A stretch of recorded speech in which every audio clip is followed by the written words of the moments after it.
አያስጠቅስም። እኔ ደግሞ በወቅቱ አጭር ጊዜ ነበረኝና ግድ ሆኖብኝ የሰጠሁት እና ይህ ነገር እንዴት ይታያል?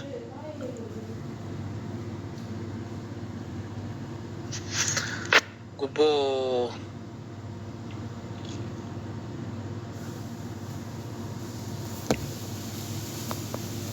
በመሰረቱ ጉቦ መስጠትን አስመልክቶ ነቢዩ መሐመድ ሰለላሁ ዐለይሂ ወሰለም ከልክለዋል።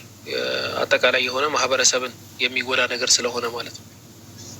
አንዳንዴ ግን የራሳችሁን ሐቅ ያለ ጉቦ ማግኘት የማትችሉበት ሁኔታ ይፈጠራል። ኢማም ኢብኑ ባዝ ረሒመሁላሁ ተዓላ ይህንን ጥያቄ ተጠይቀው የመለሱት ነገር አለ። ሐቁ የሚጠፋ ከሆነና በዛ ምክንያት ሐቁን የማያገኝ ከሆነ ያንን በብርም ቢሆን ሐቁን መውሰድ አለበት ብለው ነው የሚያስቀምጡት። ያው ይሄ ሐቅን ከማግኘት አንጻር። ነገር ግን በጠቅላላው ነቢዩ ሙሐመድ ሰለላሁ ዐለይሂ ወሰለም ለዐነ ረሱሉ ሰለላሁ ዐለይሂ ወሰለም አራሺ ወልሙርተሺ ነው። ያንን ረሽዋን የሚሰጥም አካል ረሽዋን የሚቀበልም አካል ተቀጭ ይሆናል ነው የተባለው።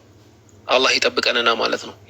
በተለይ ሙስሊም ሆናችሁ ጉቦን የምጠይቁ አካላቶች በጣም ልትጠነቀቁ ይገባል። በጣም ልትጠነቀቁ ይገባል። ዑመር አልኸጣብ ረዲየላሁ ዐንሁ በዘገቡት ሐዲስ ቃለ ረሱሉ ሰለላሁ ዐለይሂ ወሰለም ነቢዩ መሐመድ ሰለላሁ ዐለይሂ ወሰለም እንዲህ አለዋል። ኢነ አሐደሁም ለየስአሉኒ ልመስአላ፣ አንድ ሰው አንድን ጥያቄ ይጠይቀኛል። ፈአዕጢሃ ኢያህ ፈዩኽሪጁ ቢሃ ሙተባጢለን ወማ ሂየ ከዛ እንደዚህ ያላል ብለው አጠቃላይ ረሽዋን አስመልክተው ነቢዩ መሐመድ ሰለላሁ ዐለይሂ ወሰለም የተነገሩት ነገር አለ እና ያ በጣም አደጋ ነው። በጣም ትልቅም ወንጀል ነው። አላህ ልንፈራ ይገባል። የተረገመ ነው ማለት ቀላል ስላልሆነ ማለት ነው።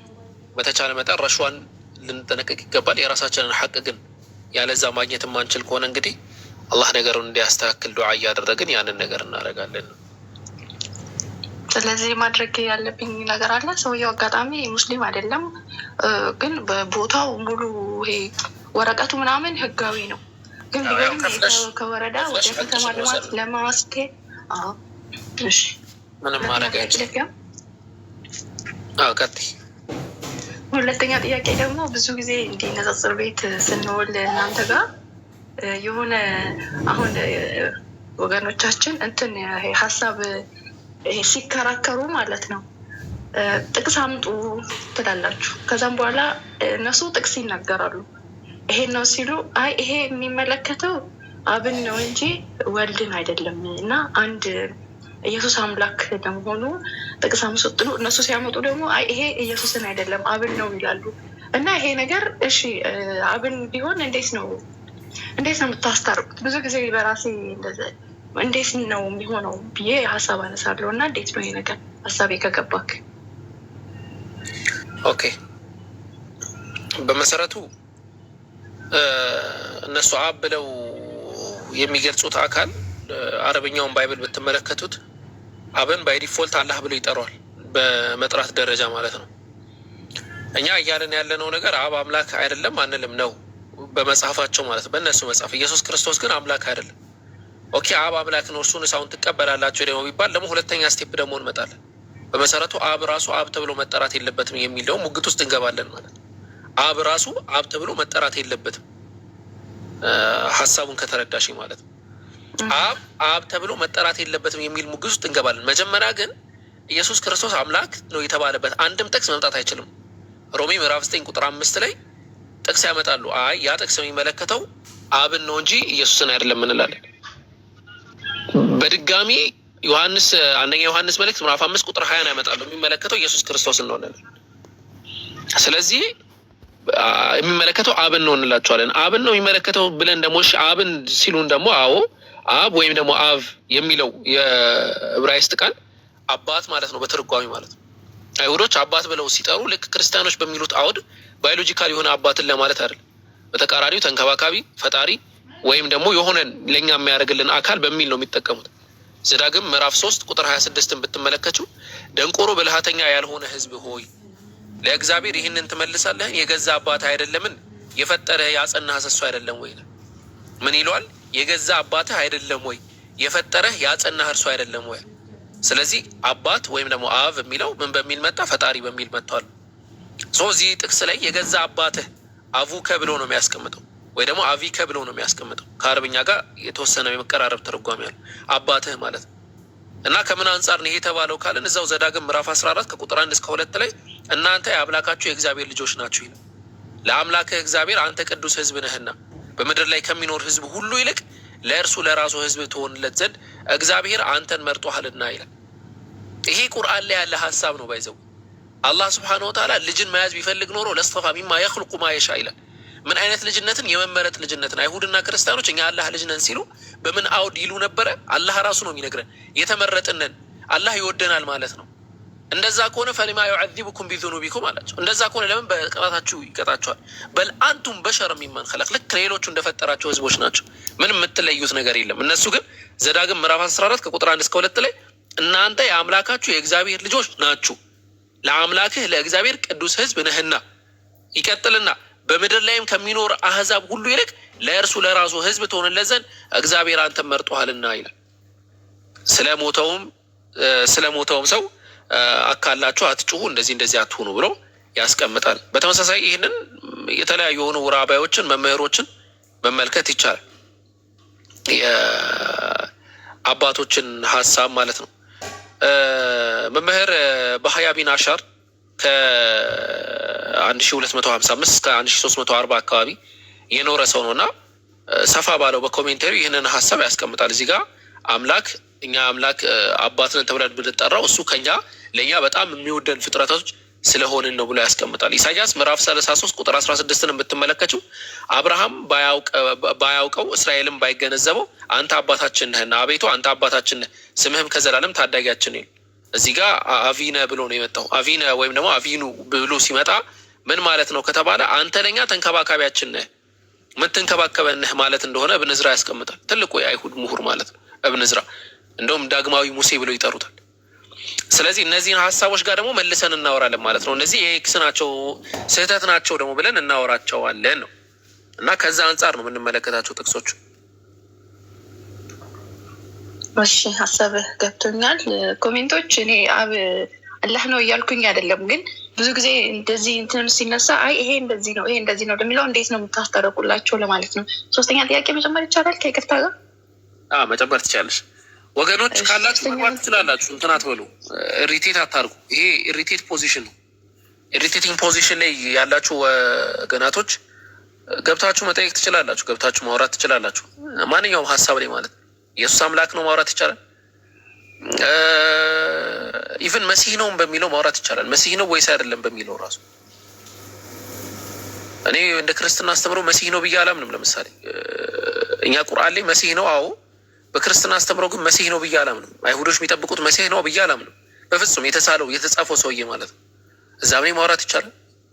ኢቨን ኢፍ ትክክለኛ ነብይ ነው ወይ የሚለውን ማውራት ይቻላል። ጻድቅ ነው ወይ የሚለውን ገብታችሁ ማውራት ትችላላችሁ። ቀጥይ። ሶስተኛ ጥያቄ ታች ሶስተኛ ጥያቄ ደግሞ የፈጅር ሰላት ሱናው ማለት ነው ያለው አጅር እንዳያመልጥኝ ብሎ አንድ ሰው የፈጅር ሰላትን ሱናውን ብቻ ቢሰግድ እንዴት ይታያል? ወይስ ሙሉውን የሁሉንም ሰላት ሱና ካልሰገደ መተው አለበት? እዚህ ላይም ትንሽ ሀሳብ ስጠኝ። እንደዛ የሚባል ነገር የለም። ኸይር ስራን አስመልክቶ ኸይር ስራ ለእኛ የሚሆነንን ማድረጉ የተሻለ ነው። ሱነን ረዋቲብ የተባሉትን 12ቱን መስገዱ የተበለጠ ነው። ያንን ያልቻለ ሰው ቢያንስ የሱብሒ ቢሰግድ ምንም ችግር ያለው ነገር።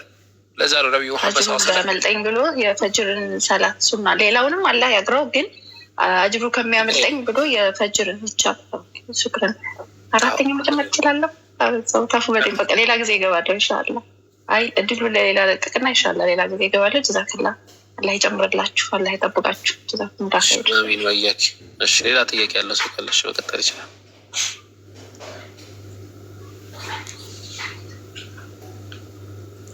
ኡስታዝ ሰላም አለይኩም።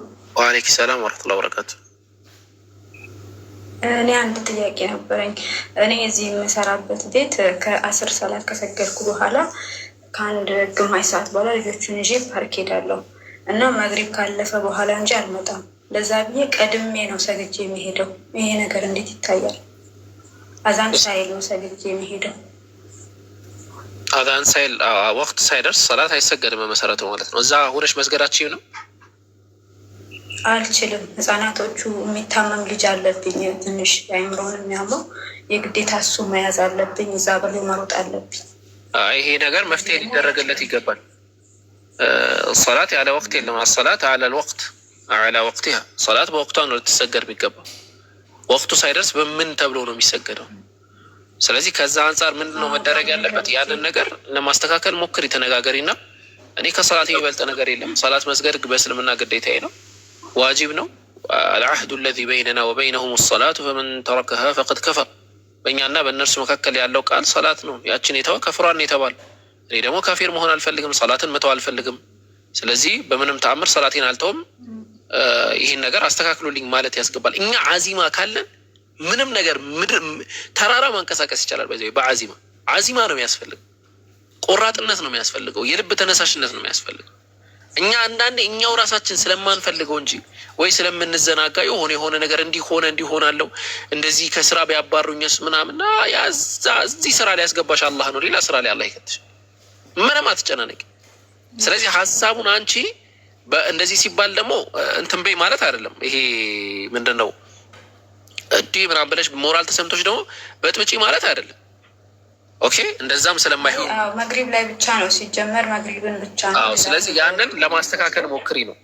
ትናንት እንደውም አንድ ብሂል አስቀምጬ ነበረ፣ ተመልክታችሁ ከሆነ ቴሌግራም ላይ አንድ ብሂል አስቀምጬ ነበረ።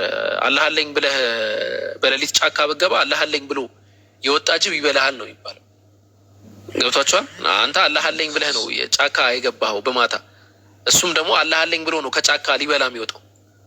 እና ከዛ አንጻር እንደዛ ሳይሆን እንትኑን በጠበቀ መንገድ ያንን ነገር አስረግጠሽ በቃ ይሄ ነገር አይሆንም፣ እኔ ከእንትን የሚበልጥ ነገር የለም፣ ይህን ነገር አስተካክሉልኝ ልትይ ይገባል። ያንን በማለት ውስጥ የአላህን ስብሓነሁ ወተዓላ ትሩፋት ታገኛለሽ ማለት ነው። አላህ ስብሓነሁ ወተዓላ ሁላችንም ባለንበት የሚመቻች ለዲናችን የሚመች ነገር የተሳሳተ መረጃም ሰምቼ ነው ማለት ሙሳፊር እንደ ሙሳፊር ውጭ ሀገር ስላለሽ እንደ ሙሳፊር ስለሆነ የምትቆጠረው ችግር የለም ምናምን ሲባል ነበረ። እስካሁን ድረስ አሁን የተቸገር ነው ያንን ነው። አሁን ጊዜ የተቸገር ነው ያንን ነው። ሙሳፊርና ሙቂም መካከል ያለውን ልዩነት ሰው ባለመረዳት ውስጥ አለ በመሰረቱ። ሁለተኛ ሙሳፊር ራሱ ብትሆኝ ሙሳፊር ባገኘው ወቅት ሰዓት ሰላት መስገድ ይችላል የሚለውን ኬት ነው የተወሰደው? ይሄ አስቂኝ ነገር ነው። ይሄ እንደዚህ አይነት ነገር የሚናገሩ አካላቶች አላህን ሊፈሩ ይገባል። ለዛ ነው የጠየቅኩት። እሺ ካሁን በኋላ እንትን እላለሁ፣ አስተካክላለሁ፣ እነግራታለሁ። ኸይር ኢንሻአላህ። እሺ ሁለተኛ ጥያቄ አለኝ። እሺ ቀጥይ። እንትን አንዴ ልጄ ታማብኝ በጣም የሆነ ሩቅ ቀን ነበረ፣ ሩቅ ሌሊት። ከዛ በጣም ተነገረኝና በጣም እንደታመመችብኝ ምናምን ሲነገረኝ ሌሊት ሰግጄ ቁሜ እኔ ልጄን አፍያ አድርግልኝ ሁሌ ሐሙስ እጾማለሁ ብዬ ሁሌም እጾማለሁ። ልጄ ከዛ በኋላ ታማብኝም አታውቅም። ይሄ ነገር እንደ ሐራም ነው ወይስ ችግር የለውም? ማለት ሁሌ እጾማለሁ አይቻልም እኮ ምናምን ማርሰዎች ደግሞ ሁለት አይነት ነገርም መለየት ያስፈልጋል። ልጄ ታማብኛለች፣ ልጄን አሸርልኝ፣ እኔ ሐሙስ ቀን እጾማለሁ። አንድ ሐሙስ ልጄን ካሻርክልኝ እኔ ሐሙስ ቀን እጾማለሁ። ሁለቱ የተለያየ ነው። ሁለተኛው እኔ የመጀመሪያውን ነው የለየኩት። ገብቶኛል። ሁለቱንም እንዳስረዳሽ ብዬ ነው። ሁለተኛው ሸርጥይ ነው። ሸርጥይ ማለት መስፈርት ማለት ነው። ለምሳሌ ነብዩ መሐመድ ሰለላሁ ዐለይሂ ወሰለም ጁዌራ ቢንት ሐሪስን መታ ያ ረሱላላህ አለቻቸው፣ እኔን ነፃ አውጣኝ እንትና ሳቢት ብን ቀይስ ሙካተባ አድርጎኛል አለች። ሙካተባ አድርጎኛል ማለት ይህን ያህል ብር ካመጣሽ ነፃ ለቅሻለሁ ብሎኛል አለች። ከዚያ ረሱላላህ ኦኬ እኔ ነፃ አወጣሻለሁ ታገቢኛለሽ ወይ አሏት። ገባሽ? ነፃ አወጣሻለሁ ታገቢኛለሽ ወይ ማለት ምን ማለት ነው? ባታገቢኝም ነፃ ላውጣሽ እችላለሁ የሚል ፕሮባቢሊቲ ያለው። በተቃራኒ ግን ነብዩ ካገባሽኝ ነፃ አወጣሻለሁ ካሏት ግን ምንድን ነው? ካላገባሽኝ አላወጣሽም ማለት ነው። ይሄም ሸርጥይ ይባላል፣ ሁለተኛው አነጋገር። ስለዚህ አንቺ አሁን ሸርጥዩን አይደለም የተጠቀምሽ። ሸርጥዩን መናገር አይቻልም፣ ማድረጉ አስፈላጊ አይደለም ብሎ ነው ዑለማዎች የሚያስቀምጡት። የመጀመሪያው ግን ያልሽው ሲምፕሊ እንደዚህ አድርገኝ እኔ አላህ ሱብሓነሁ ወተዓላ እንደዚህ አድርገኝ እኔ ደግሞ እንደዚህ ያደርጋለሁ አይነት ነገር።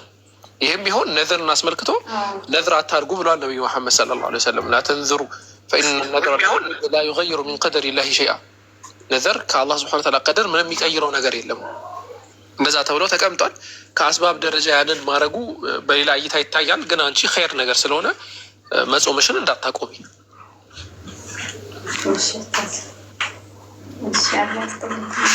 እሺ እያኪ ሰላም አለይኩም። እስኪ አስቀድመን ሰላም አለይኩም። ወአለይኩም ሰላም ወራህመቱላሂ ወበረካቱ።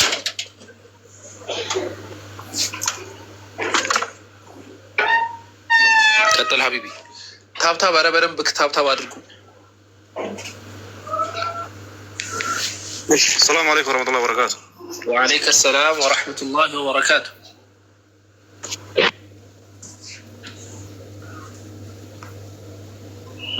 እሺ ሌላ ሰው ካለ ቀጥሉ። እሺ አሰላሙ አለይኩም ወራህመቱላሂ ወበረካቱ። ወአለይኩም ሰላም ወራህመቱላሂ ወበረካቱ። ኡሙ አሚራ ትቀጥል። መርሐባ ጀዛከላ። አላህ ይጠብቃችሁ። ለመጀመሪያ ጊዜ ነው ያገኘው። አላህ ኸይር ጀዛችሁን ይክፈላችሁ። ማሻአላህ ብያለሁ። ያኔ ጥያቄ መጀመሪያው መንሐጅና አቂዳ ልዩነት አለው እንዴ? አዎ መንሐጅና አቂዳ ልዩነት አለው። ብዙ ሰዎች መንሐጅና አቂዳን አልፈርቁ በይነ አልመንሐጅ ወልዓቂዳ አይለዩም። በአነጋገራቸው ተመልከታቸው ከሆነ መንሐጅና አቂዳ ያስቀምጡ። እኛ ግን መፍሁሙ የሁለቱ የተለያየ ነው ነው የምንለው። አንደኛ አልአኸሩ አውሰዑ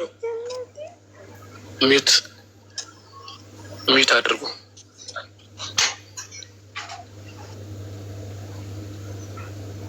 ሚዩት ብታረጓት በቂ ነበረ። ኦኬ ከወጣች ተመልሳ ትገባለች፣ ችግር የለው። ስለዚህ ትገባለች። እንዲህ ብሎኝ ነው ያስወረድኳት። ሚስ አልደረግ ኸይር ኢንሻአላህ። እሺ መጀመሪያ አቂዳ ማለት ምን ማለት ነው ከተባለ አቂዳ የሚለው ቃል አቀደ ከሚለው የመጣ ነው። አቀደ ወይም አሰረ ማለት ነው። መንሃጅ ደግሞ ማለት ወወ ጠሪቅ አስሉክ አለዚ የስልኩሁ ልመርእ አንድ ሰው የሚሄደው መንገድ መንሃጅ ተብሎ ይጠራል። እና አልመንሃጁ አዕሙ ሚን አልዓቂዳ መንሃጅ ከዓቂዳ የሰፋ ነው። ዓቂዳን በውስጡ ይይዛል። ፈኩሉ ዓቂደትን መንሃጁን ወለይሰ ኩሉ መንሃጅን ዓቂዳ። እያንዳንዱ ዓቂዳ መንሃጅ ነው፣ መንገድ ነው።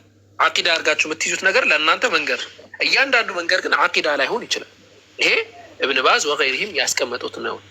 ስለዚህ መንሃጅና ዓቂዳ መካከል ያለው ልዩነት ዓቂዳ ማለት አይ ዓቅዱ ሸይእን መዓ አላህ ከአላህ ስብሓነሁ ወተዓላ ጋር የሆነን ነገር ማሰር ማለት ነው።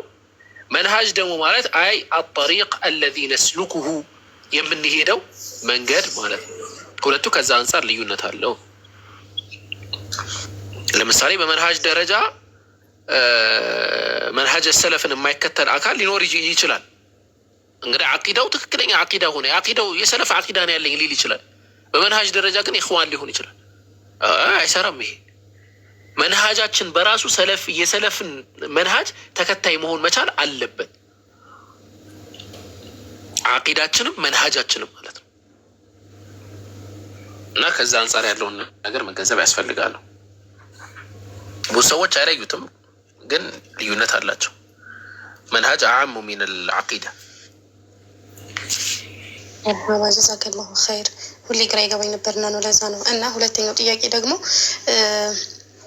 አንድ ሰው የሆነ ነገርን በረሳ ጊዜ ሰለዋት ማውረድ ማለት ሰለዋት ሲያወርድ ያህን ነገር ያስታውሳል የሚል ደሊል አለ እንዴ? ይቻላል? መጀመሪያ ከዛ ደግሞ የሚቻል ከሆነ ደሊል ካለው ብትሰጠኝ። ይህ هذا من البدع ቢድዓ ነው። ከአንድን ስራ ሲሰሩ اللهم صل على محمد ሲረሱ اللهم صل على محمد ይላል። ላ ይሄ من البدع በሐዲስም በቁርአንም በضعيف ሐዲስ በሙንከር በመውዱዕ ሐዲስ አልመጣም። እንደው የመጣው ግን ምንድን ነው ከተባለ فإذا نسيت ربك فإذا የሆነ ነገር በረሳህ ጊዜ ጌታን አስታውስ ነው የሚለው ሱረቱል ካህፍ ላይ አይደለ? የቁርአን አንቀጹ ጠፋኝ ምን ነበረ? አላህ ጠፋኝ የቁርአን አንቀጽ። ግን በአጠቃላይ የሚለው አላህን አስታውስ ነው የሚለው።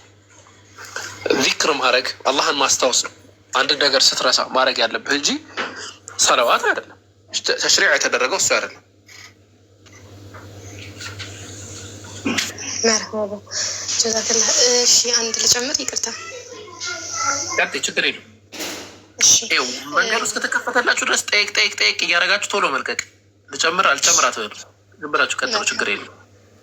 ወንድም አለኝና የአባቴ ልጅ ነው እና በገንዘብ ጉዳይ ተጣልተን ነበረ። ማለት ከኛ ጋር ሳይሆን የተጣላው ከእህቶቹ ጋር ሳይሆን ከእናቴና ከአባቴ ጋር ማለት ነው። እና እናቴ እንድናገኘው ማለት በቃ እሱ ጋር ስንገናኝ ምናምን ይከፋታል። እኛ ደግሞ ያው ዝምድናውን ላለመቁረጥ ብለን ነው ምናምን ማለት ነው። እና እናታችን በዚህ ጉዳይ ብትከፋብን እኛ ማለት በአላህ ዘንድ የምንጠየቀው ነገር አለ። ምክንያቱም እሷን ሳናስከፋ ለማድረግ ብንሞክም ያ ነገር ሊሆን አልቻለም። መነጋገር ነው። መነጋገር ሁሌ መፍትሄ ያመጣል። ጦርነት በንግግር ይጀመራል፣ ጦርነት በንግግር ይቋጫል። ንግግር ሁሉ ነገር ያመጣል። ቢዳየቱል ሐርቢ ከላም ከማ የቁሉ ልዓረብ፣ የጦርነት መጀመሪያ ንግግር ነው የሚሉት። የጦርነት ማሳረጊያም ንግግር ነው። በንግግር ነው የሚፈተው ጦርነት። ስለዚህ አሁን ምንድን ነው መነጋገር ነው። አሁን እንግዲህ እንደምናውቀው እኛ ማቹርድ ነን ነው ማለት ያለብሽ። ማቹርድ ነን፣ በአቅመ ሔዋን ለአቅመ አዳም የደረስን ሰዎች ነን። አእምሯችን የበሰለ ነው፣ ሙስሊሞች ነን። ስለዚህ እያንዳንዱ እንቅስቃሴያችን ከእስልምና አንጻር ነው የምናየው። ከእስልምና አንጻር የምናይ ከሆነ ጥያቄውን ሀሳቡን እናንሳው እንላለን። ሀሳቡ አንድ ወንድም አለ፣ ልጅ የእናንተ ወንድማችሁ ነው፣ ለነሱ ልጃቸው ነው። በአባት በኩል ከእናታችሁ ጋር ተጣልቷል። የተጣሉት በብር ጉዳይ ነው። በመሰረቱ ዱንያዊ በሆነ ጉዳይ አንድ ሙስሊም ጋር ከ3 ቀን በላይ ሊጣላ አይገባም። ወከዛሊከ ደግሞ ቤተሰብ ከሆነ ምን ያህል አሐራ እንደሆነ እዩት፣ ምን ያህል ከባድ እንደሆነ ማለት ነው። አንድ ሙስሊም አንድን ሙስሊም መዝጋት የሚችለው አኺራዊ በሆነ ነገር ነው፣ ዲናዊ በሆነ ነገር ነው። ሽርክ ሲያደርግ ብታዩ 50 ዓመት ልዘጉት ትችላላችሁ። በብር ጉዳይ ግን 50 ዓመት አዘጉት። ብር ጠፊ ነው። ኢነማ ሀዚህ ዱንያ ፋንያ፣ ይቺ ዱንያ ጠፊ ናት። ወየፍና ማፊሃ፣ በውስጧም ያለ ጠፊ ነው። ስለዚህ ዱንያዊ ለሆነ ነገር መጣላቱ አግባብ ነው ወይ የሚል መጀመሪያ ሙግታዊ ሀሳብ እናነሳል። እዛ ላይ ነው በድሎም ከሆነ ወአንተ አፉ አቅረቡ ሊተቁ አይደለም ወይ የሚለው በደልን አስመልክቶ አፉ ብትሉ የተሻለ አይደለም ወይ አይደለም የሚለው አላህ ስላችሁ መናገር ነው። አቡበክር ሲዲቅ ረዲየላሁ አንሁ አይሻ ረዲየላሁ አንሃን ዝሙት ሰርታለች ተብሎ ስለ አይሻ ሲወራ ያንን ካወሩ ሰዎች አንዱ የአቡበክር ሲዲቅ እንደ ባሪያ ሆኖ የሚቀልቡት የነበረ ሰው እና በጣም ተናደዱ። በጉያ የሆነ የኔን ምግብ እየበላ የኔን ምግብ እየጠጣ እንዴት አይሻ ረዲየላሁ አንሃን በዝሙት ትፈርጃለህ? እንዴት ታወራባታለህ? አሉ። ተናደዱ። አላህ ግን ምንድን ነው ያላቸው? አንተ አፉ አቅረቡ ሊተቋ፣ ይቅር ብትል ለአንተ የተሻለ ነው ያለው። ገባችሁ? ይቅር ብትል ለአንተ የተሻለ ነው ያላቸው አላህ ሱብሓነሁ ወተዓላ። ስለዚህ ያንን ብትይ የተሻለ አይደለም ወይ? እናትሽን ወንድምሽንም ያንን ብታደርገው የተሻለ አይደለም ወይ ብለሽ ማንሳት። ሶስተኛ እናንተ የተጣላችሁት እኛ ለምንድን ነው ዝምድናችን የምንቆርጠው? ለምንድን ነው? የትኛው በምን ማዕቀፍ ነው? ለእኛ ወንድማችን ነው። ዝምድናችን ማስቀጠል መቻል አለብን። ስለተ ረሒምን አላህ ስብሐነሁ ወተዓላ መወሰለኪ ፈቀድ ወሰልቱ ወመን ቀጠዐኪ ፈቀድ ቀጠዐቱሁ ብሏል። አንቺን የጠበቀ አንቺን የቀጠለ እኔ እቀጥለዋለሁ። ረሕማው ይቀጠልለታል፣ መግፊራ ይቀጠልለታል፣ ሀብቱ ሁሉን ነገር ይቀጠልለታል ማለት ነው። አንቺን የቆረጠ ደግሞ እኔ ቆርጠዋለሁ ነው የተባለው። ከአላህ ረሕመት ይቋረጣል ነው፣ ከጀነት መንገድ ይቋረጣል ነው የተባለው። ስለዚህ እናቴ ለምንድን ነው እንደዚህ አይነት ፍርድ የምትፈርጁ? ለምን እንደዚህ ይሆናል? እናንተ ተጣላችሁ፣ እናንተ ወንጀል ሰርታችሁ እኛንም ወንጀል ስሩ እንዴት ይሆናል ብለሽ መናገር ያስፈልጋል። መነገር ያስፈልጋል። መነጋገር ነው። መነጋገር መፍትሄ ያመጣል ሁሉን ነገር። ስለዚህ ከዛ አንጻር ፈኢንተናዛዕቱም ፊ ሸይኢን ፈሩዱሁ ኢለላሂ ወረሱል አይደለም። በምንም ነገር ስትጣሉ ወደ አላህና ወደ መልእክተኛው መልሱ ነው የተባለው፣ ሌላ ነገር ጋር አይደለም የምንሄደው። ስለዚህ ከዛ አንጻር ያለውን መገንዘብ ነው። መርሐባ ጀዛከላሁ ኸይር። እሺ ወየክ ቤቴሌም መልእክት አስቀምጬልሻለሁ ቴሌግራም ላይ አሳውቂኝ። እሺ ትንካርሽ ሌላ ሰው ጥያቄ ያለው ሰው ካለ መቀጠል ይችላል። አይ ቲንክ ቅድም የጀመረች እህት ነበረች። መቀጠል ትችላለሽ። ትንሽ ቆይቼ መጠየቅ እችላለሁ? አንድ ጊዜ የማይመች ቦታ ስለሆንኩ ነው። ኦኬ ግሪከኛውን ግን አውቀሽ ነው የጻፍሽው ወይስ ሳታውቂ ዝም ብለሽ ነው? ሰው ነገሮች ነው። ችግር የለውም። ግራማቲካል ስህተት ስላለ ነው። በኋላ አስተካክልሻለሁ። ሲመችሽ እንትን በይ። ሌላ ሰው ይቀጥል። እስከዛ ሰላም አለይኩም ወረህመቱላሂ ወበረካቱ። ኡስታዝ ወአለይኩም ሰላም ወረህመቱላሂ ወበረካቱ። ጥያቄ ነበረኝ ጠይቅ። አዎ ቀጥል። ኡስታዝ እናቴ አላህ ይርሐማትና ረመዳን ከመግባቱ በፊት 3 ወር በፊት ታማ ነበረ። ከዛ ያው ሳይሻላትም ወደ አኺራ ሄደች ማለት ነው። እና የረመዳን ጾም አልጾመችም። እንዴት ነው የምናደርገው? ይህንን ሙሉ በሙሉ ባለፈው መልስ ሰጥቼበታለሁ። ኢብኑ ቁዳማ ረሒመሁላሁ ተዓላ አልሙገና በተሰኘው መጽሐፋቸው ላይ እንዳስቀመጡት የኢማም አሕመድ አቋም የእነሱን አቋም እንዳስቀመጡት መን ካነ ዐለይሂ ሰውሙ ጾም ያለበት ሰው ከዛ በኋላ ደግሞ ጾም የጾመው በእንትን ከሆነ ጾም ያለበት ሆኖ ታሞ መጾም ያልቻለ እንደሆነ ፈላ ሸይአ ዐለይሂ ነው፣ ምንም የለበትም ነው። ወከዛሊከ ኢማም ነወዊ ረሒመሁላሁ ተዓላ አጅመዐል ሙስሊሙነ ብለው ኢጅማዕ እንዳለውም ተናግሯል። ስለዚህ መጾም ሳችል ከሆነ ያልጾመችው ምንም ችግር የለውም። መጾም እየቻለች ሙማጠላ አድርጋ ከሆነ ፊዲያ ይኖርባታል። ምክንያቱም መጾም ካልጾመች ማለት ነው። መጾም ሳችል ቀርታ ግን ወደ አኽራ ከሄደች አላህ ይርሐማት፣ ምንም ችግር ያለው ነገር የለም፣ ምንም የለባትም። ጀዛኩሙላህ ኸይር። ሌላ ጥያቄ ደግሞ የኔ ቢጤ እንትን ሲመጣ አላህ ይስጥልኝ ማለት ይቻላል? አላህ ይስጥልኝ ማለቱ ይቻላል። ግን አላህ ይስጥልኝ የሚለውን ቃል ማባረሪያ ማድረጉ ግን አስፈላጊ አይደለም ነው። ምክንያቱም አላህ ይሰጣል፣ ያለበዛ እንደ ሙሽሪኮች ልንሆን ነው። ለምን ሙሽሪኮች ምን አሉ መሰላችሁ? ወኢዛ ቂለ ለሁም አንፊቁ ሚማ ረዘቀኩም ላህ ቃሉ አብሉ ሲባል ቃሉ አኑጥዒሙ መን ለው የሻኡ ላሁ አጥዓማ አሉ። አላህ ቢፈልግ የሚያበላውን አካልኛ ምን ብለን ነው የምናበላው? አላህ ያብላቸዋል። አላህ ስላልፈለገ ነው ያላበላቸው። ሱረቱል ያሲን ላይ የተጠቀሰው ሙእሚኖች እንደዛ ይሉ ነበር። ሰደቃ ሰጡ ሲባል እንዴ ቢፈልግ አላህ ራሱ አይሰጣቸውም እንዴ? አሁን እንደዛ አደረግ ነው እኛ። አላህ ወርዶ አይሰጥልን። ለምሳሌ አንድ ሰው መጥቶ ሰጡ ሲል አላህ ወርዶ አይሰጥልን? ይሰጣል እንዴ? እንደዛ ነው የምትጠብቁት እናንተ? ስጡ፣ ሰበብ አድርሱ። ግን አላህ ይስጥልኝ የሚለው ማባረሪያ አድርጎ መጠቀም አስፈላጊ አይደለም። ካሌለን ግን አላህ የተሻለ ይስጥልን የሚለውን ነይተህ አላህ ይስጥልን ማለት ምንም ችግር የለም። አላህ ይስጥልን ማለት የተሻለ ነገር አስበን ማለት ነው። ጀዛኩሙላሁ ኸይር እንጂ ማባረሪያ አታርጓት። ያ አላህ ይስጥልኝ ማባረሪያ አይደለችም። አንዳንዴ ደጋግሞ ምናምን ሲመጡ እንደዚህ የሚሉ አሉ። ለዛ ነው የጠየቁት። አዎ ደጋግሞ ሲመጡ የለንም በሉ በቃ። እንደ የለንም ማለት እኮ ማን እንገደል? የለኝም ማለት ሰው አላሳረደ ይባላል። እሺ ኡስታዝ ጀዛኩሙላህ። እሺ ወያኪ የለኝም ብላችሁ እንትን በሉ ኢንሻአላህ። ኦኬ ታብታብ በደንብ አድርጉ። ጥያቄ ያለው ሰው ካለም መቀጠል ይችላል። ጥያቄ ልቀጥል ኡስታዝ? ከታች አስቀምጬልህ ነበር። ኦኬ አላየሁም። አንድ ቪዲዮ መርሐባ፣ አንድ ቪዲዮ ሲዘዋወር ተመልክቼ ነበር እና እዛ ቪዲዮ ላይ ምንድን ያለው ልጅ አባቱን አባት ልጇን ማግባት ትችላለች ማለት የትኛው ነው? በሐራም የተወለደ ልጅ እና አባት መጋባት ይችላሉ ወይ ሲባል አዎ ይችላሉ የሚል ፈትዋ ተሰጥቶበት ነበር፣ መልስ ተሰጥቶበት ነበር። እና ምን ትላለህ በዚህ ጉዳይ ላይ ኡስታዝ? ለኦዲየንሱ ለተመልካቹ ትምህርት እንዲሆን ያክል ነው እንጂ ለእኔ ገር ብሎኝ አይደለም። ኦኬ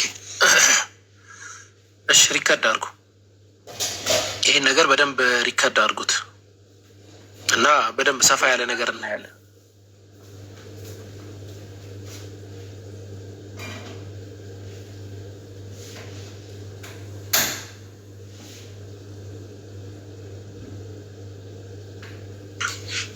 በመሰረቱ የአላህ ስብሐነ ወተዓላ ዲን ላይ ያለ እውቀት መናገር የሚያስጠይቅ ነገር ነው። አላህን ልንፈራ ይገባል። ያለ እውቀት መናገር የለብንም። እያንዳንዱ የምንናገረው ነገር እውቀት ላይ የተመሰረተ መሆን መቻል አለበት። አንዳንድ ሰዎች ከእውቀት ያልመነጨ በስሜትና የተለያየ የሆነ የአራቱ መዛሂቦችን አቋም ባለማየት የሚያስቀምጡት ነገር አለ።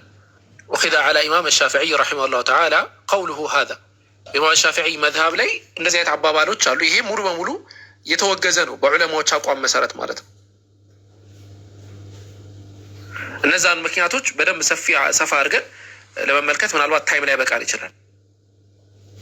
በደንብ አድርጋቸው አስተውሉ። በአጠቃላይ ግን አንድ ሰው ከዝሙት የተወለደ ልጁን ማግባት ይችላል ወይ ከተባለ አይቻልም ነው የዑለማዎቹ አቋም። ይሄ ምናልባት በዛ ዙሪያ ያልተስማሙ ዑለማዎች ሊኖሩ ይችላሉ። አዎ ላ ዩኸዙ ሚንሁም፣ ከነሱ አይወሰድም እንደዚህ አይነት ነገር። ኢማም ሻፊዒ ረሒመሁላሁ ተዓላ በሳቸው መዝሀብ አዎ ይቻላል የሚል አስተምሮ ነበራቸው። ስህተት ያኛው ስህተት ነው፣ ትክክል አይደለም። ስለዚህ ከዛ አንጻር ዑለማዎች አቋም ይሄ ነው።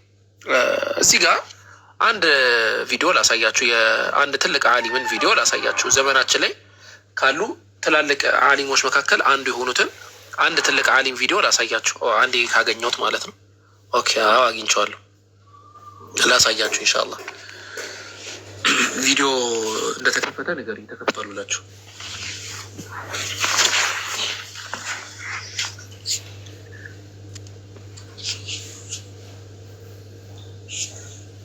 ኦኬ ተከፍቷል ማለት ነው።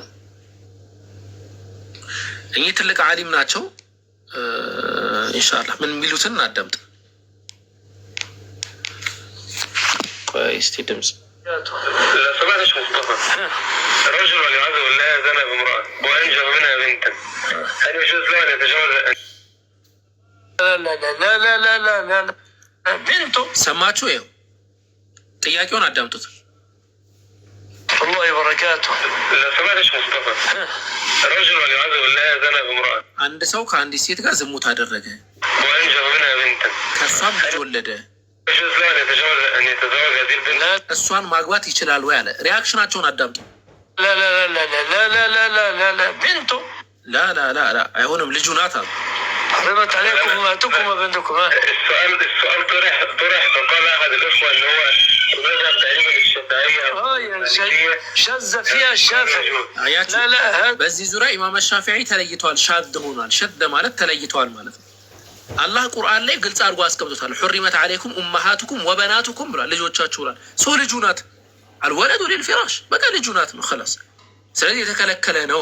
ከዛ ኢማም ሻፊዒ በዚህ ዙሪያ ተለይተዋል አሉ።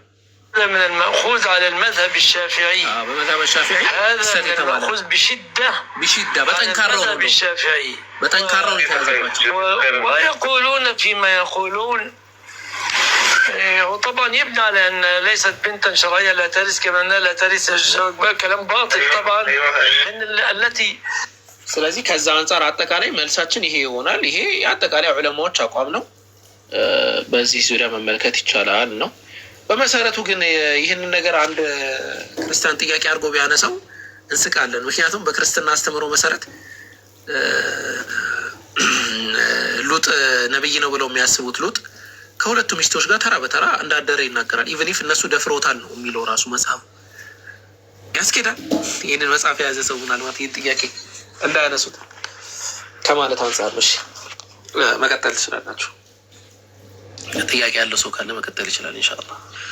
ሰላም አለይኩም። ወአለይኩም ሰላም ወበረካቱ። ጥያቄ ነቢ መጀን ማለት ምን ማለት ነው? ማለትስ ማለት የሆነ ቤተሰብ የሆነ ዱዓ አድርገው መጨረሻ ላይ ነቢ መጀን ይላሉ እና በዛን ሰዓት አሚን አሚን ብዬ ነቢ መጀን ሲሉ ዝም እላለሁ እና አሚን ማለት ይቻላል ወይ? የሚሉት ነገር ምንድን ነው ትርጉሙ? ነቢ መጀን ማለት ምን ማለት ነው ነው ጥያቄሽ? እነሱ ነቢ መጀን ይላሉ ነው ወይስ? አዎ ዱዓ አድርገው መጨረሻ ላይ ነቢ መጀን ይላሉ። ከዛ ያንን አሚን ማለት ይችላለሁ ወይስ እነሱ ያንን ደግሞ ቃሉ ምንድን ነው ትርጉሙ ማለት ነው? በመሰረቱ ነቢያችን መሐመድ ሰለላሁ ዐለይሂ ወሰለም ላተጥሩኒ ከማ ጠረት ነሳራ እብነ መርየም ላተጥሩ ነሳራዎች የመርየምን ልጅ ከፍ እንዳደረጉት እኔን ከፍ እንዳታደርጉኝ ብሏል። መጀን የሚባለው ነገር መጠበቅ ወይም መከለል ወይም ደግሞ የተለየ የሆነ ክብርን ማግኘት ማለት ነው። ሰው ነቢዩ መሐመድ ሰለላሁ ዐለይሂ ወሰለም በነቢዩ መሐመድ ሰለላሁ ዐለይሂ ወሰለም እንጠበቃለን የሆነ ክብር እናገኛለን ከሚል የሚያነሱት ነው። ያ ደግሞ ስህተት ነው። መመጀን ወይም ደግሞ መጠበቅ ወይም ደግሞ መከበር ወይም የተለያየ ነገር እኛ የሚገኘው በአላህ ስብሐነሁ ወተዓላ እና በአላህ ብቻ ነው ብለን ነው የምንናገረው። በፍጡራን መመጀን የለም ብለን ነው የምናምነው። ፍጡራንን አንጠይቅም ብለን ነው የምናምነው። ፍጡራንን አለምንም ብለን ነው የምናምነው። ምክንያቱም እነዛ ፍጡራኖች ወለው ሰሚዑ ላ የስመዑ ዱዓአኩም እናንተን አይሰሟችሁም። ወለው ሰሚዑ መስተጃቡ ለኩም ቢሰሟችሁም እሺ ብለው የሚመልሱ አይደሉም ነው የተባሉ። ነቢዩ ሙሐመድ ሰለላሁ ዐለይሂ ወሰለም ደግሞ ከማንኛውም ፍጡር የተለየ ቦታ አናያቸው።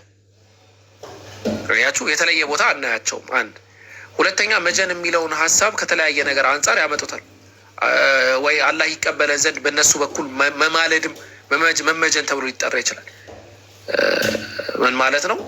የሆነ ነገር ተናገርን አይደል? ያን ነገር ዱዓችንን አላህ ይቀበለን ዘንድ በነብዩ በኩል ነብዩ ይቀበሉን እንትና ይቀበለን አይነት ነገር ማለት ነው። ያ ደግሞ የዱዓ ተቀባይ አላህ እንጂ ነብዩ አይደለም። ነብዩ ተመጀኑን ዱዓችንን ተቀበሉን ማለት ነው። እኛ ዱዓ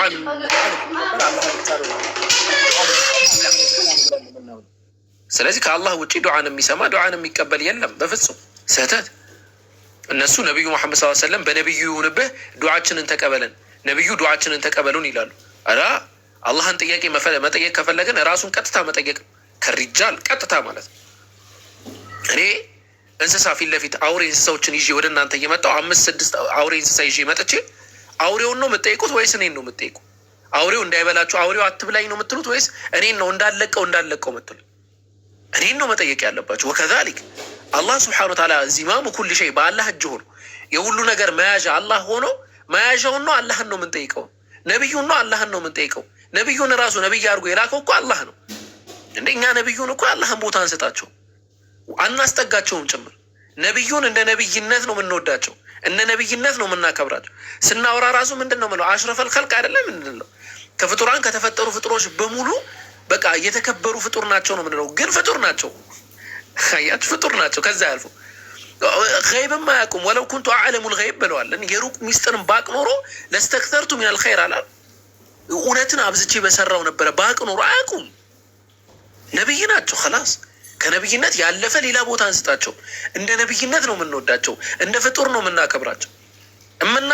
የምንወዳቸውም አላህ ውደዷቸው፣ አላህ አክብሯቸው ስላለን መን ዩጢዕ ረሱለ ፈቀድ አጣዕ አላህ ወመን ተወላ ፈማ አርሰልናከ ዐለይሂም ሸሂዳ አይደለም። ሰው አላህን የሚከተል ነቢዩን መከተል አላህን መከተል ነው ስለተባለ ወማ ረመይተ ኢዝ ረመይተ ወላኪን አላህ ረማ ስለተባለ እንጂ የተለየ ነገር ኖሮም አይደለም። ስለዚህ ከዛ አንጻር መመጀን የተለያዩ ነገራቶች ቀጥታ ዱዓችንን ስናደርግ ወኢዛ ሰአለከ ዒባዲ ዐኒ ፈኢኒ ቀሪብ፣ ባሮቼ ስለ እኔ ከጠየቁ እኔ ቅርብ ነኝ ነው። ኡጂቡ ዳዕወተ ዳዒ ኢዛ ደዓ፣ የጠያቂ የለማኝን ልመና እምሰማኒ ነኝ ነው ያለው። የጠያቂን ጥሪ እምሰማኒ ነኝ።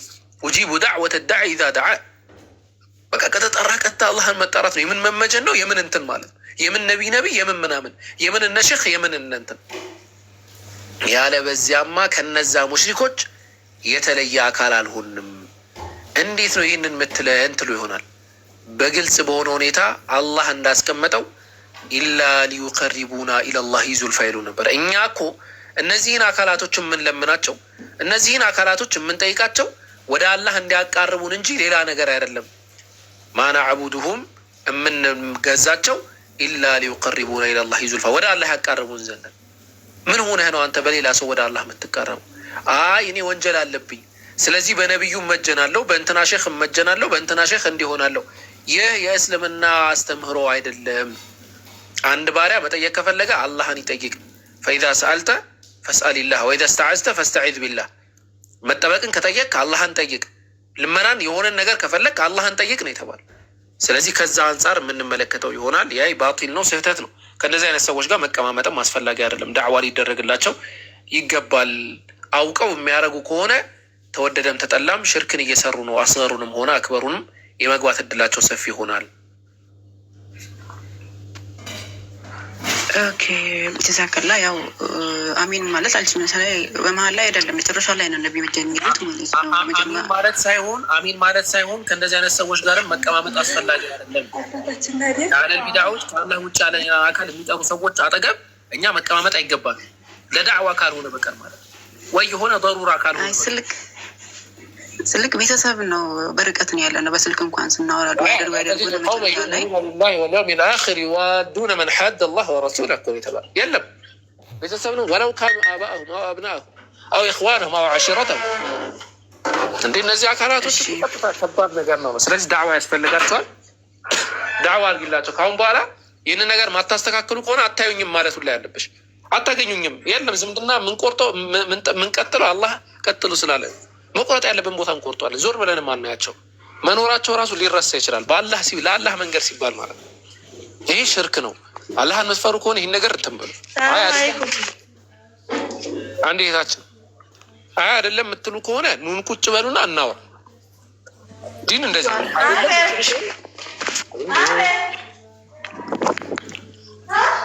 አረሚው ታርጓት ተልከው የሚመጡ ነው ይመስለኛል። በቃ ለመበጥበጥ ብቻ። ስለዚህ ምንድነው የምትያቸው? ኑና እናውራ። ኡስታዞች ጋር ሄደን እናውራ። እናንተም ሀሳባችሁን አቅርቡ። ይቻላል ካላችሁ እሺ በማስረጃ ቁርአንና ሐዲስ። ማይቻል ከሆነ ደግሞ በቃ አቁሙ፣ አብረን እንቀጥል። ካልሆነ ግን አታገኙኝም አታዩኝም ማለት አለብሽ። አለ የቤተሰብ ስብሰባ ምንም ጅንኪ ጃንካ አልፈልግም፣ እራሳችሁን ቻሉ ማለት ነው ያለብሽ። ይሄ ዲናዊ እንትን ነው፣ ቀይ መስመር ስለሆነ ማለት እሺ እንትን የቅድሙ የሉጥ ታሪክ ማለት ነው። አንድ ዲያቆን ሲመልስ እንደሰማሁት በዛን ጊዜ ሰው ያው እንትን ብሎ ነበርና ጠፍቶ ነበር ሰው ሁሉ። ሉጥና ልጆቹ ነበር የተረፉት እና ሰው ልጅ እንዴት ቀጠለ እንዴት ተባዛ? ለዛ ቁርአን እንትን ሆነ። በዛ በእስልምና በኩል መልስ የለውም። በእኛው ግን የሆነ ልጆቹ እንኳን ተጋብተው ምንድነው ልጆቹ በዛ በአጸያፊ መንገድ እንኳን ተባዝተዋል። ለዛ መልስ የለው ምናምን ሲል ሰምቼ በዛን ጊዜ የጠፉት ሁሉም ጠፍቷል። ሉጥና ልጆቹ ብቻ ነው የተረፉት ወይስ እንዴት ነው? ይህንን ሰውዬ ጆሮን አንጠልጥለሽ እዚህ ብታመጪው ትመለከቱ ነበር እንዴት አስቂኝ የሆነ ነገር እንደምታዩ ማለት ነው። እንደ ባይብሉም ሆነ እንደ ቁርአን አስተምሮ የዓለም ሰዎች ጠፍተዋል የሚል አንድም አስተምሮ ማምጣት አይችልም።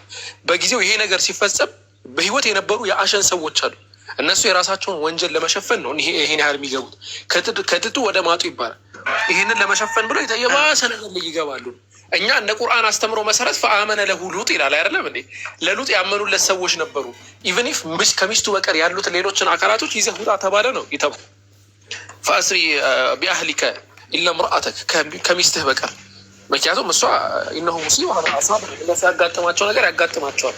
እነ መውዒደሁም ሱብህ አለይሰ ሱብህ ቀሪብ ነው ይላሉ።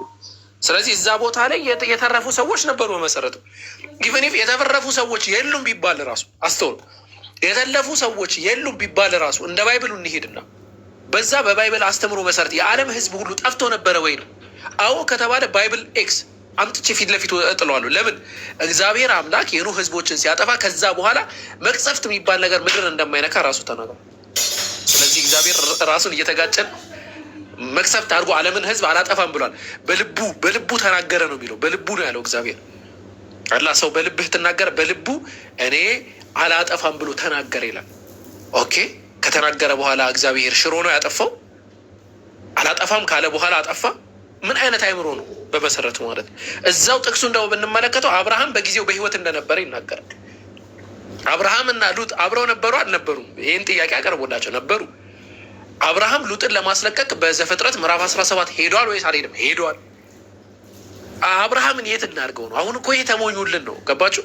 እንደሚያሳፍር ይገባቸዋል መጽሐፉ። እንዴት አድርገው የለፉት? ስለዚህ ዓለም ህዝብ ጠፍቶ ስለነበረ ከዚያ የቀሩት እነሱ ነበሩ። ከዛ ደግሞ አባትና ልጅ እንትን አደረጉ። አይሰራም። ይሄ ዘመኑ አልፏል። አእምሮ ይህንን የሚቀበል አእምሮ ድሮ ነበር፣ የድሮ ክርስቲያን ነበር። ሙስሊሙ ሊላሂል ሐምድ ከድሮም ጀምሮ ይህንን አእምሮ አይቀበልም። የአሁኑ ክርስቲያኑ ራሱ ነክቷል ነው። አሁን ክርስቲያኑ ጥያቄ ሲያመጣ ለማለፍ እንደዚህ አይነት ሜተዶችን የሆነ ነገር ምናምን ትፈልግ ያለም ማለፊያ ሀቅ ነው። ያው ለዚህ ነው ይህንን መጽሐፍ ትታችሁ ለነቢያት ትልቅን ክብር የሚሰጠውን የቅዱስ ቁርአንን መጽሐፍ ኑ ተመልከቱ፣ ኑ እኛ ጋር ተማሩ። ይሄ መጽሐፍ እንዴት ቅዱስ ተብሎ ራሱ ሊጠራ ይችላል? እኔ አሁን ቅዱስ መጽሐፍ ቅዱስ ብዬ ጠርቼው አላውቅም፣ አልጠራም። እንደው አሁን ግዴታ አውሮብኝ መጽሐፍ ስጽፍ መጽሐፌ ላይ አካተትኩት እንጂ ቅዱስ መጽሐፍ ቅዱስ እያልኩኝ ጻፍኩኝ እንጂ አልጠራም። ባይብል ነው ብለው ስሙ የሚገባው እሱ ነው። በቃ መጽሐፍ ነው። ጀስት የመጽሐፍቶች መድብል ነው፣ የመጽሐፍቶች ስብስብ። ሰው ቅዱስ ተብሎም ሊጠራ አይገባም ነው። ይሄ ነው ወታችን መልሱ። ኦኬ ያው በዛን ጊዜ በቁርአንም በእነሱ መጽሐፍ የተረፈ ሰው አለ። ሉጥና ልጆቹ ብቻ አይደሉም ማለት ነው አይደል? ሉጥና ልጆቹን የተረፉ ሰዎች አሉ።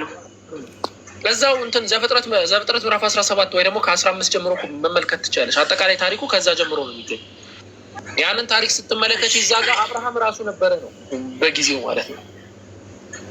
አብርሃም ራሱ እንደነበረ ይናገራል እዛው ጥቅስ ላይ ማለት ነው። እና አብርሃም ከሉጥ ጋር ይገናኛል። በዛ ዘመን አብርሃም ራሱ እንደነበረ ጥቅሱ ይናገራል፣ ያስረዳል። የጥፋት ውሃ ነው ቀጣይ። እሺ ቀጣይ ደግሞ ማለት ነው እንትን ለምሳሌ አሁን ከስላሴን ያስተማረ ነብይ አምጡ ስንል፣ ክርስትናን ያስተማረ ነብይ ሐዋርያ አምጡ ስንል በዛ ኮንቴክስት ይሄዱና አላህ አልወለደም አልተወለደም የሚል ብሎ ያስተማረ ከቁርአን ውጭ ወይም ቁርአን ውስጥም ሆኖ ሌላ ነብይ ምናምን ይላሉ። በዚህ እንትን ማለት ነው ለምሳሌ አላህ አልወለደም ወልዷል ብለው እኮ ያሉት ከክርስትናው አይደል እንደ ይላኩ የለም። አልወለደም ብሎ የመጣው ራሱ ያንን ባይብል እንደመሻር ነው፣ ወልዷል ስላሉ ማለት ነው።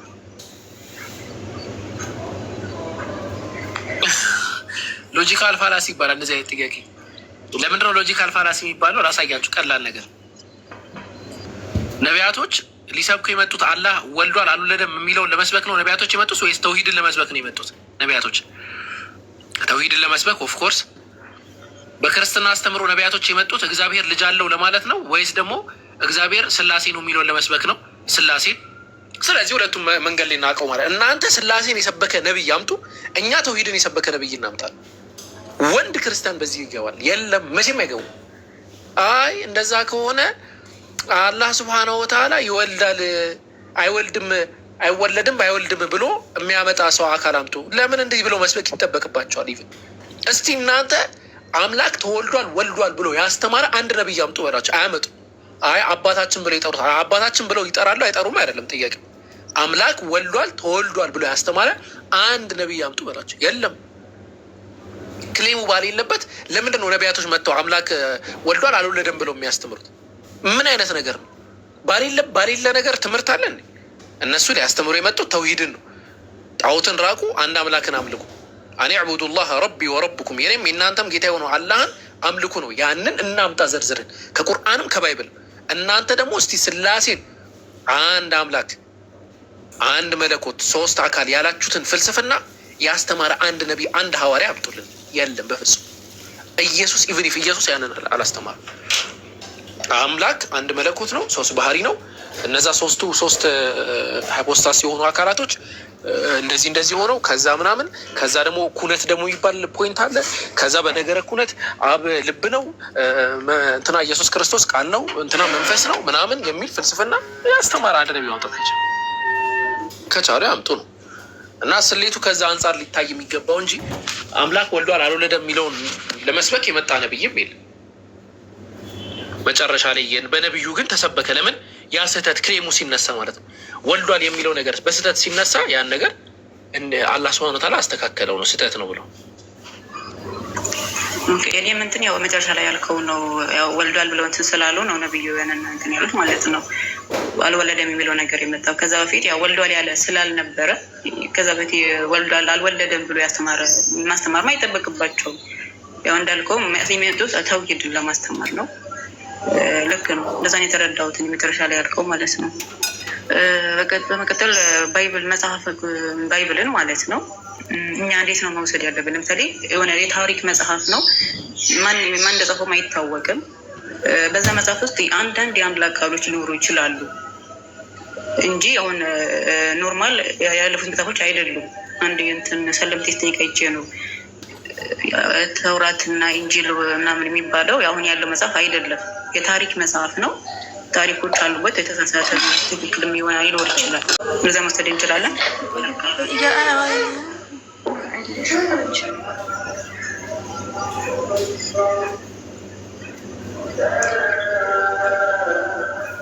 ሰላሙ አለይኩም ወረሕመቱላሂ ወበረካቱ።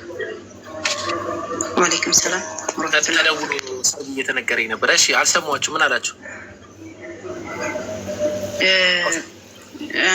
እንትን መጽሐፍ ቅዱስን ማለት ነው ባይብልን እንዴት ነው መውሰድ ምንችል? የሆነ አንድ የታሪክ መጽሐፍ ነው፣ ማን እንደጻፈው አይታወቅም።